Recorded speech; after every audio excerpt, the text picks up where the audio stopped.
We are live and Blues win. 2 in a row. What's going on? The Blues are winning. This isn't supposed to be happening. Blues win 1-0 in a grueling game against the Utah Mammoth after getting shellacked the last time around against the Mammoth. They come back, get one goal.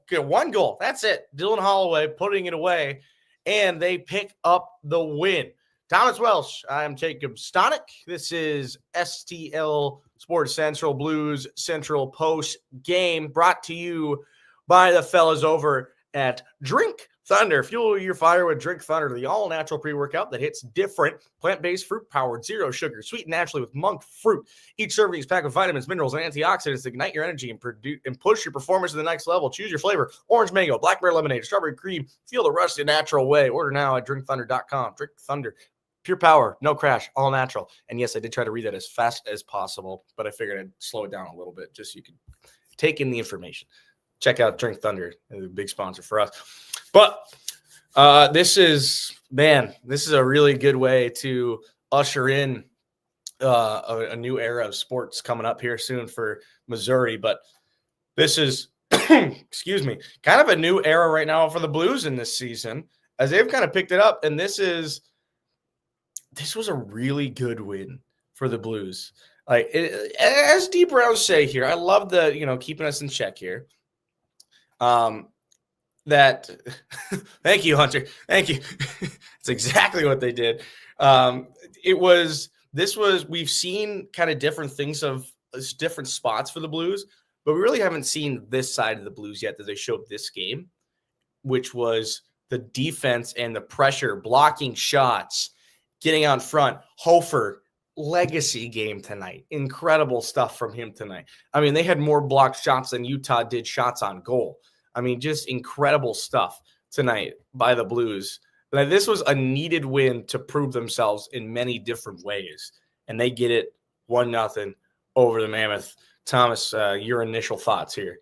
Well, I think last post game, Hunter and I, as he alluded to in chat, was talking about the tug of war of an NHL hockey game, right? It's like, it's not always necessarily like, playing good defense or playing good offense. It's just like, can you hang with the other team and how they're playing in the first period, in the second period, and the third period? And so for the Blues, what that looked like tonight, only scoring one goal on the night, both teams getting under 20 shots on goal. So it felt like the defense on both sides was pretty stymied, and it felt like the Blues were up to the task in terms of all three zones: offensive, defensive, and the neutral zone.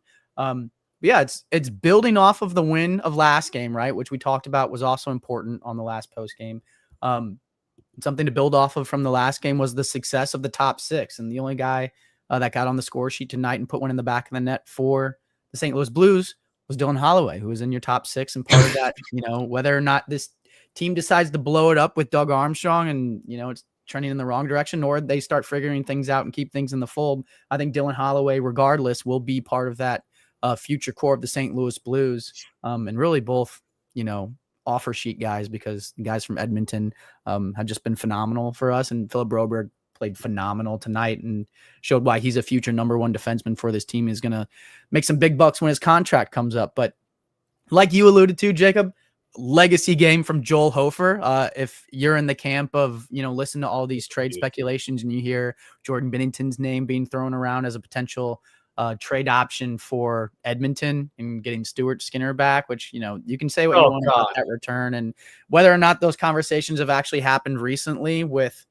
Doug Armstrong. But I think there is some truth in the fact that like Joel Hofer is the heir to the throne that Jordan Binnington currently has, right? So if you're St. Louis Blues fan, or if you're Doug Armstrong and you're looking at this team and thinking about how do I build it out to maximize our success moving forward, as Joel Hofer continually gets better, you feel more confident about him taking over that throne.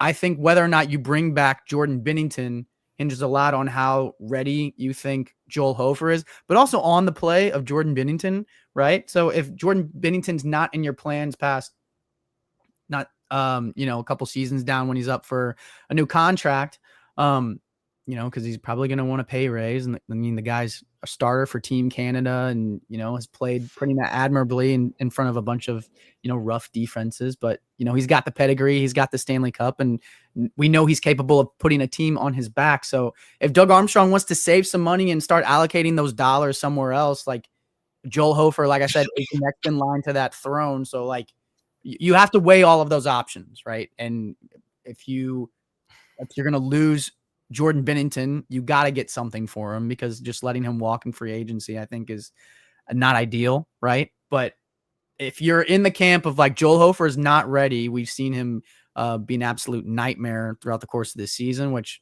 I feel like a lot of people are in that camp, right? It's like, the ups and downs of a young goaltender. It's like, they can be fickle, have confidence issues, all those things. Like, you feel a lot more confident about the Blues goaltending situation, especially after losing a guy like Colton Ellis, who, just added that safety net on the back end of Joel Hofer. You feel a lot more confident about it after tonight's performance, because Joel Hofer was absolute nails in between the pipes for the St. Louis Blues. I want to take a moment to talk about Broberg's game tonight. He was incredible. Get to that in just a moment, but don't forget that we here at STL Sports Central and Blues Central postgame here, brought to you by our business banking partners at Home Bank. From business lending to everyday banking, Home Bank has been with us since day one as a trusted partner. Business isn't just about numbers, it's about relationships, and Home Bank, those relationships make all the difference. Home Bank is behind our team at STL Sports Central. Visit myhomebank.bank or call 855-577-2001. Home Bank, member FDIC, more than a bank. They're your business partner. So Broberg tonight, I think, had a really incredible game. I mean, they talked about it all night long and picked up a primary assist as well, but he was leading every other rush into the offensive zone as a defenseman. And that's exactly what we've been looking from. I think it's what we've been looking for from Joel Hofer, or correction, from Broberg and some. Yep. Like, that was Broberg and some. Like, that's exactly what we want from him. And then he just said, I'm going to do a little bit more and prove my worth even more than I already am. Yeah, had an assist on the night, right, to his buddy Dylan Holloway, which is what you always want to see. Ended as the +1, which is obviously great for this team where there's been a bunch of minuses throughout the course of the season. Most time on ice on the team, 23 minutes and 40 seconds, and also tied for the most blocked shots on the team with 4. So like you alluded to, he's doing everything you ask of a number one defenseman, not just offensively and distributing the puck. And, my God, every time he jumps up into the play, I'm like, he's about to just do this all by himself, right? And, he didn't pot one tonight, but he has that capability, and we've seen him before. Like, when he's driving to the net, it's not a pass first mentality. He's like, I'm gonna dangle this goaltender out of his shoes and throw one up into the top shelf backhand and put the team on my back, kind of. So I think Broberg has that capability. And we saw it tonight with Kyrou too. Like, when you get these guys that have this skating ability start moving their feet, right, and causing panic in the other team's defense, it's just a ripple effect, kind of opens everything up for the offense. So, with his skating ability, with his ability to distribute the puck while also, selling out, blocking shots, preventing them from getting all the way to Jordan Binnington, and logging as many minutes as you could ask of a guy on the back end. I know we've talked about the third pairing and their struggles throughout the course of the season, but last game, Logan Mailloux had 16 minutes of time on ice. This game he had 13, but it kind of balanced out because he had the same about 13 minutes, which was the same as Matthew Kessel. And last game, Mailloux had 16 minutes and Kessel had 10. So it's still 26 minutes between the both of them. So it's still like they're pulling the same load, but those numbers are going to continue to go up and kind of balance things out on the back end as, Jim Montgomery feels comfortable with all 6 defensemen on the ice and not just the top 4, which is huge. But anytime he needs to rely on somebody to go lock it down, to go block a shot, or even create a goal and distribute and make chaos happen with their skating ability, it seems like more often than not he's relying on Philip Broberg for that, which is great to see for St. Louis Blues fans. So I've been seeing a lot in the chat here, and I think, there's no way around it. Toropchenko penalty. I didn't see it initially. I was kind of preoccupied with other stuff during the game.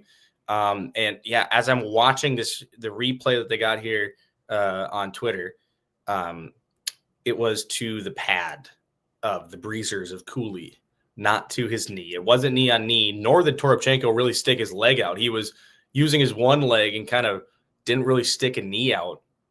And looking at this replay, and it was after the play too, which is a bit ridiculous that it wasn't even asked for a review until after the scrum and the whistle.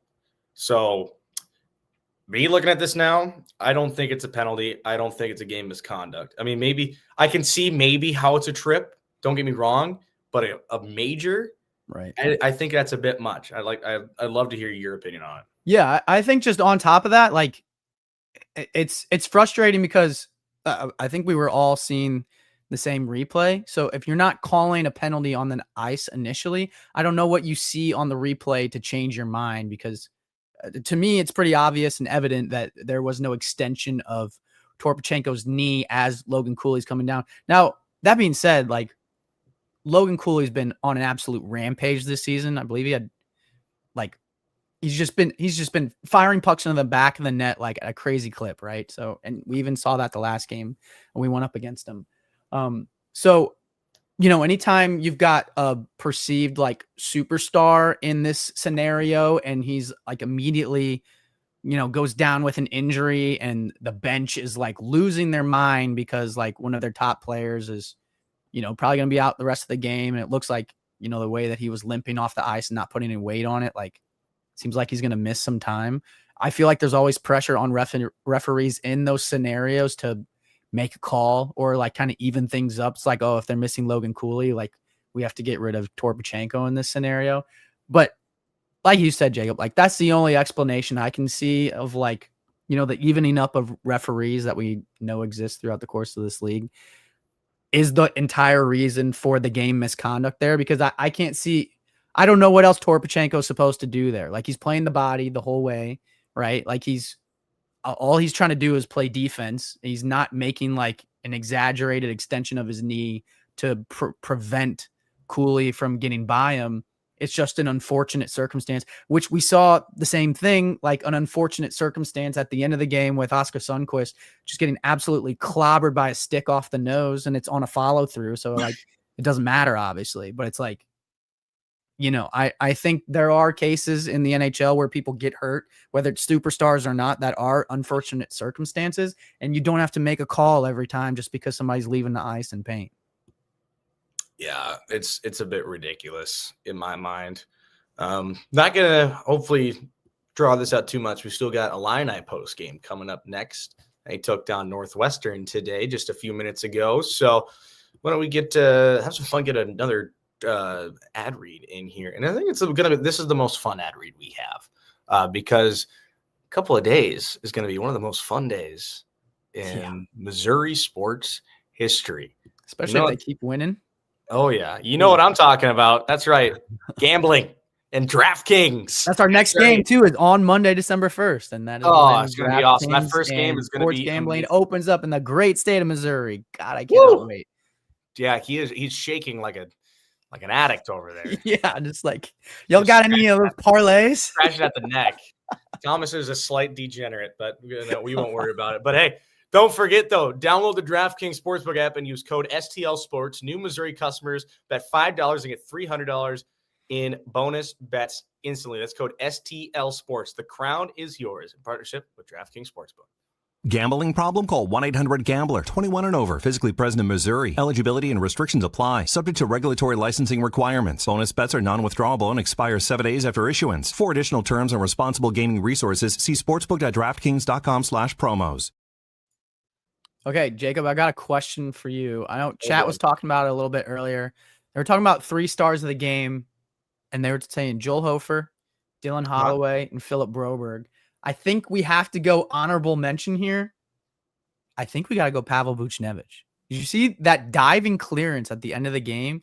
Because by all accounts, as soon as they pull the goalie, there's 2 minutes left. I'm like, 1.6 seconds. Here we go. Like, we're never safe. You need to stop talking about it. Jesus. Well, it's just like, so I feel like we need to like jinx it, or it's like they need to just, you know, close out these games, right? To the point where it's like, it doesn't even matter anymore because we've won 12 games in that similar kind of style between like where we're at now and the 1.6 seconds. Like that's when I'll forget about it, right? But like there's also been so many times this season where it's like you're leading, and then they tie it up, go to overtime, and then we're winless in overtime. So it's like, things just kind of go downhill. But it feels like this Blues team, as it's trending right now, right? Like this is a different, you go through different versions of your team as you get progressively longer into the season.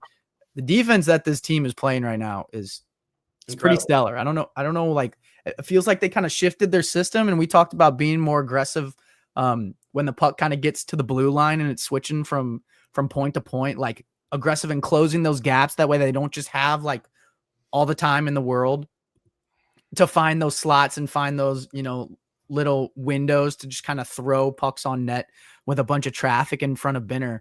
But even just in the final 2 minutes, like just guys selling out like Oscar Sundqvist, like taking a stick directly off the nose, like just in an attempt to keep the puck from even reaching Jordan Binnington. Guys winning board battles. I think that's been a stark contrast from what we saw.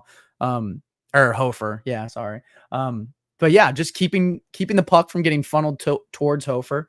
And winning the board battles and the effort along the walls, I think, is a stark contrast. And I think the way that we're watching this Blues team kind of figure things out defensively and also like figure out how to close out these games, is the cherry on top is, there's like 15 seconds left and the puck is still in the zone. And it's like, if Utah keeps it in the zone, like they could probably get like, 2, maybe 3 extra chances on. And Buchnevich just absolutely lays all the way out, swings his stick at the puck, clears the zone, and that's curtains on the game. And, another dub in the column for the St. Louis Blues. Like that's the kind of stuff that when we talk about building on a win, like Buchnevich, scoring in last game and then the solid performance in this game, like that's how you build on performances. And Joel Hofer having a shutout performance, the defense, like minimizing the shots in front of him, like all of these areas of this team, which we've talked about collectively as a unit, has struggled throughout the course of the season. Like they're starting to progress and build on each other, like as they get further. And, if they continue to progress game by game by game, like by the time you get to the 82nd game, like this team turns into a wagon. I'm not saying they're going to get there because, sometimes you take a step forward, sometimes you take a step back. But that's 2 games in a row where collectively this team is taking steps forward. So, and trying to scrape and claw their way back to 500. So we'll see if they can get there. See, yeah, and I love that you bring up Buchnevich. I think Buchnevich is doing everything right that doesn't go in the stat sheet right now.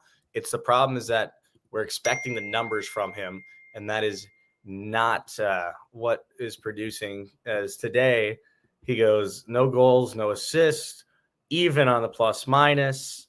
He had 2 shots, 1 hit, no blocks, luckily no giveaways or takeaways as well. Nothing on the power play, but he still recorded 18-22 in time on ice and 22 total shifts. So, I mean, don't get me wrong. Like I said, I think he's doing everything right on the other side of the puck that we're not getting the results or the numbers in the stat sheet. But of course, we're paying a lot of money to do that, get points. So I think it's kind of like it's a similar scenario with like Jordan Kyrou, right? Where it's like when you're not putting pucks into the back of the net, it's harder to like, get up and put your bootstraps on and like go into these board battles with like confidence and gumption and like tenacity, right? When you're like, God, if I'm the best at scoring goals and I can't even score goals, like how am I supposed to win this board battle against like Tom Wilson or Ovechkin or like whoever, right? On the other side. But I think because Buchnevich scored in the last game, like we saw a renewed effort from him, from the defensive side of the puck, from forechecking, from board battles and all of that, because, he felt that, that weight, that pressure off of his shoulders and that monkey off of his back to where he's like, okay, I finally got the goal. So like, I can stop talking about it now and I can just kind of play my game, which I think is, best case scenario for him, because when he plays his game, he's much closer to the NHL level player that we know that he's capable of being, and the one that's making $8 million. You're muted, Jacob. Sorry. My bad. I left it No, off. you're good. I not cough into the mic so much. But yeah, no, that is certainly for sure. Just wanting to see, obviously, the numbers. It goes for a couple more people, though, as well, as the chat is definitely pointing out. But, I'd like to stir the pot a little bit. So that's what I'm here. That's what I'm here for. Yeah, we're just wrapping up here. So that way we got a Illini post game coming up next with the Illini guys. Afterwards, wrapping up the Illinois football game. But right now, another big win for the Blues. They'll be back in action Monday night. And before we get to our money moment of the game, I saw a little bit in the chat talking about the goaltender situation. I feel like it's just it's the obvious. But I don't know if you have any other ideas. So what's your thought for Monday? What goalie are we going with? Yeah, I think someone in chat was talking about Jim Montgomery. Mentioned earlier in the season, like anytime a goalie gets a shutout, like you kind of have to give them the next game, because it's always, especially with this tandem, it's like so very much like you're able to ride the hot hand because they have such a high confidence in both of these goalies. Even, earlier on in the season when the results weren't there, they're just like, yep, throw Hofer back out there. And, he's got to get that confidence back at some point. So, he's going to get this game too. So for me, like, especially with the way that Jim Montgomery kind of divvies up these lines too, it's a very much like, what have you done for me lately kind of situation, where like guys play well, they get rewarded in terms of, the rolling 4 lines and what they're looking like there. And it feels like he's doing that on the defensive side of the puck too. And all 6 defensemen, like the better you play, the more minutes you're going to get. And so for me, like with goalies, I feel like it makes sense for them to follow suit. Like if you're coming off of a shutout win and a guy like Joel Hofer, in a guy that, like we kind of mentioned, was lacking a little bit of confidence earlier this season, like what better way to get some more confidence back into him than to put him back in goal against the Anaheim Ducks. So I think we're going to see him on Monday. So that will be fun to, kind of burst the bubble or reel in the new era of St. Louis sports with sports betting, betting on Joel Hofer between the pipes. That's going to be a blast. That'll be a fun one. That's for sure. I know it's going to be a crazy day.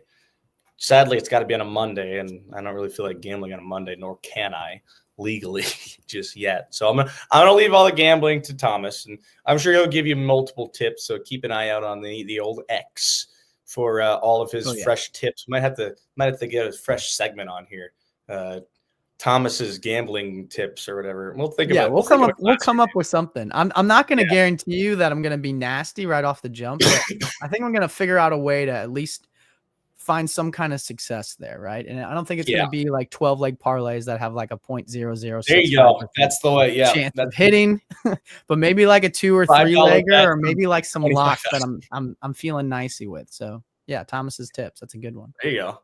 Yeah, he'll set you up for what's the best look for a $5 bet to turn into 25,000 on a 30 leg parlay. Yeah, pray. That's the number one.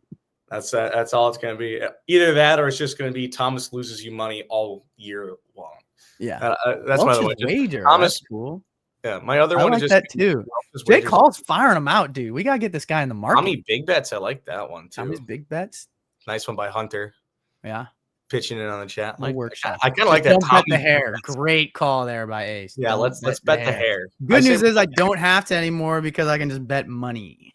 There you go. But it's already not looking good with the Calder campaign for Jimmy Snuggers. But it's a long season, and the Blues are turning it around, and he is still on the power play. So we'll see what happens. Got a long way. All right. Time for our money moment of the game, brought to you by Home Bank, team behind our team at STL Sports Central. Visit myhomebank.bank or call 855-577-2001. I have mine. I just love to throw it to you just to see if it's going to be the same thing. So I will let you have the floor for your money moment of the game here, Thomas. I feel like the easy trump card here is the Dylan Holloway goal, because that's the difference between why this game didn't go to overtime and why the Blues won and the Mammoth lost. But I'm going to go with the icing on the cake and the cherry on top for the steps and progression for this team and for the personal progression of Pavel Buchnevich, I'm going to go with his clearance at the end of the game that we were talking about earlier. 15 seconds left in the game, laying his body on the ice, absolutely laying out, swats his stick at it, chops it out of the zone, and gets the boys the win. I think that was the money moment for me, for a guy that, has been up and down this season, but that's 2 games in a row that he's had a great performance. So I love to see that from him. My pick is just killing off that 5-minute major. Oh, that's a huge one. That one was so big. I love watching teams kill off fives because those are. I'm an offensive guy. I played left wing when I was an awful hockey player for 5 years, and I did score a lot of goals. But of course, that was worse on worse. But still played with a lot of really good players. I scored a handful of goals. Scored 40 goals last season. Someone had a breakaway during that 5 minute. Was it Bugstad? I was like, Bugstad dude, what a moment that would be for Puck Don't Lie to just score shorthanded on the 5-minute major. That would have made me so happy, dude. Don't even let me think about it. That would have been electric. Yeah, that would have been beautiful. I would have loved that. But just overall, I don't know what it is. I grew up an offensive player. I'm a goal scorer by heart in soccer and hockey. But man, I just love good defensive plays. I love face-offs. I love guys blocking shots. I love guys getting in front of it. That was all in that penalty kill. And what a beautiful penalty kill it was. I loved it. I just love that side of hockey. And yeah, pretty much right there. Defense was out all over the place. And it was beautiful. 21 block shots too in total for the game as well, which is just incredible across the board for the Blues. D Browns also says Snuggerud is useless on the power play as a net front guy. Listen, I kind of agree with you. I like the utilization of his shot more than like throwing pucks at him, like trying to get him to get tips. That being said, when we're talking about like the things to build on and the progression of this team, power play looks sick today. Like there was a span of 30 seconds there where it felt like they had 4 shots on goal. And I'm like, dude, there's sometimes we go through whole power plays where we don't even get like 2 shots on goal. So I'm like, felt like they had the mentality of like, if you get an open shot, like just rip it. And then, get bodies in front of the goalie, screen it, be there for the rebounds. And like, it felt like they were much more direct in what they were trying to accomplish on both power play units tonight. And I think that was pretty obvious from the jump. So, not a whole bunch of power play time for the St. Louis Blues tonight. But I think that's something to keep an eye on as we go forward. And, as we get into these games where the rest are a little bit more whistle happy, although, they were kind of whistle happy tonight, but, the more Blues spend time on this power play with a, renewed effort of a shoot first mentality and just create chaos and get the puck moving in front of the defense. So the defense is chasing the play. I think we're going to see, more points for Jimmy Snuggerud, more points for Dalibor Dvorsky, who, my God, was about inches away from scoring one on that power play. The puck went right under his stick, I think, in the triangle. So, I think the personnel there is right. I think the mentality is right now. It's just, can they continue that process to get the results that they're looking for? And I think there's a good chance that they will. Well, I also, excuse me, I do want to kind of retroactively as we're wrapping up here, just kind of talk about, again, the defense and really hand it out. I want to read off Colton Parayko and Dylan Broberg's stats here defensively tonight. Parayko finishes a +1, just under 23 minutes played, 30 shifts, had 1 shot, but he had 5 blocks, 2 hits, 2 takeaways. Broberg, an assist, +1, just under 24 minutes, 31 shifts, 4 blocks, a hit, and a takeaway. And also put in Falk, 4 blocks, 5 hits, a takeaway, alongside 2 shots, just under 22 minutes. Incredible stuff.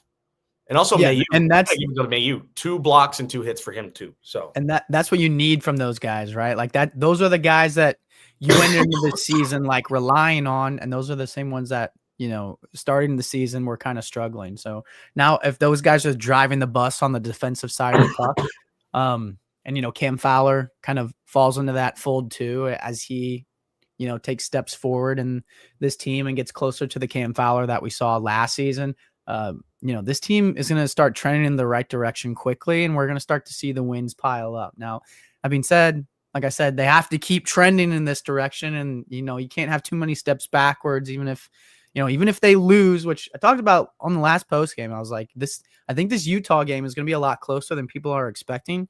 And I think the Ducks game kind of falls in line with that, because the Ducks have been, solid this year. Certainly have fared a little bit better than the St. Louis Blues, because everybody has. So I think any team at this point that comes in expecting a St. Louis Blues team that, is consistently getting blown out by Central Division opponents, I think they're going to get, a shock to reality of, that's not the team that they're playing against right now as they continue to take steps forward. So we'll be excited to see how we do on Monday night against the Anaheim Ducks. For sure. It'll be awesome.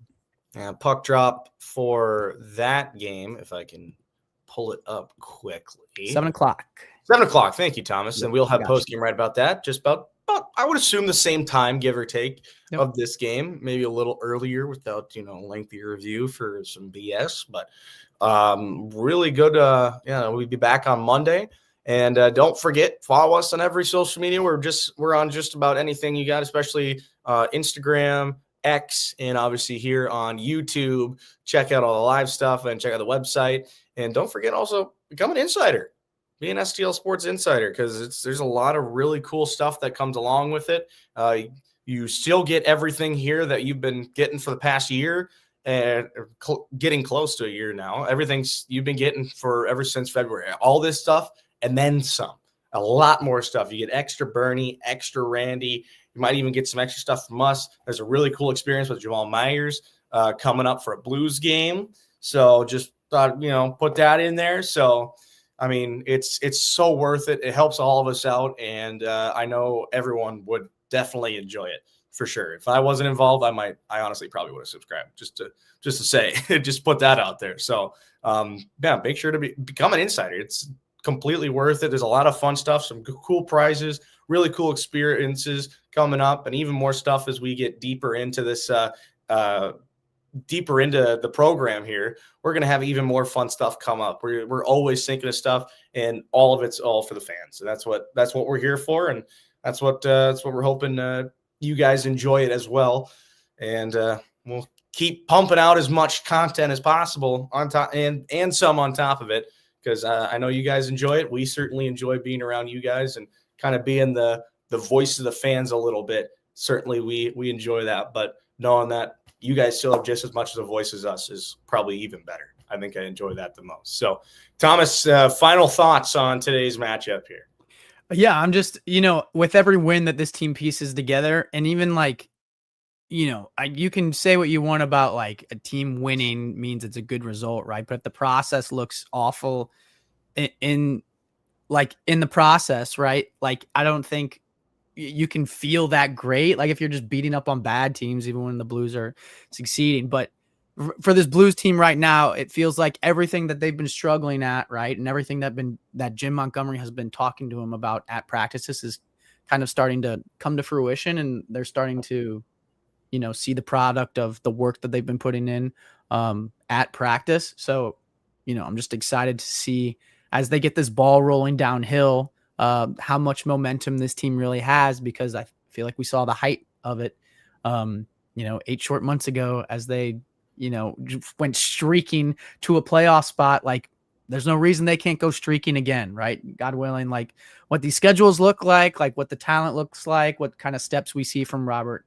Thomas, Jordan Kyrou, Pavel Buchnevich when he's feeling nicey about himself. All these things like come into a collective unit, and we get the product from the St. Louis Blues on the ice night after night. So here's hoping for a win against the Anaheim Ducks to reel in an era of sports betting in St. Louis. And I'm excited to share it with all you guys, because like Jacob said, this Insiders program, STL Sports Central, doing the post games, all that stuff, like it's fun for us to be able to talk to each other, but mostly it's fun for us to talk to you guys, the fan, and really get your thoughts and emphasize like your opinions, because it feels like too often than not, like across the board and, sports media and other avenues, like even as a consumer of me, like being a Blues fan, I was like, where can I go to like just talk to other Blues fans that like feel the same way as me or as passionate about me. Because you don't always want like the suit and tie stuff. Like you want to feel the energy of a crowd, but you can't always go to the crowd. And we're hoping that STL Sports Central is like that for you guys, especially the insider program. So like Jacob mentioned, like, the value is meant to be 1,000% for you guys. So however you want to tweak it, like whatever recommendations you have of other cool stuff we could do, like Discords, WhatsApp, like any kind of community, we just want to maximize the family and community experience of STL Sports Central as a whole. So all of that is driven by you guys, the community, the people that show up and chat every day and keep the chat flowing for us to not just tell us prompts about like what we should talk about, but really like what are you adamant about listening to on this podcast? So that's what we want to talk about every time. And yeah, that's why I love this pod so much, is because it's by the people, for the people, about the people and the fans all the time. So love Jacob and love everybody chat and love everybody that is a part of STL Sports Central for giving us this opportunity, because I think it's the coolest shit imaginable. I couldn't have asked for anything better. A really awesome opportunity, and not just sharing it with these guys, but sharing it with everyone, I think is just the best part about it. So I couldn't have said it any better. He's Thomas Welsh. I'm Jacob Stonick. This has been Blues Central postgame here in STL Sports Central. Blues win tonight. We're looking for another to usher in a new era of Missouri sports on Monday. They take on the Ducks. And as always, go Blues.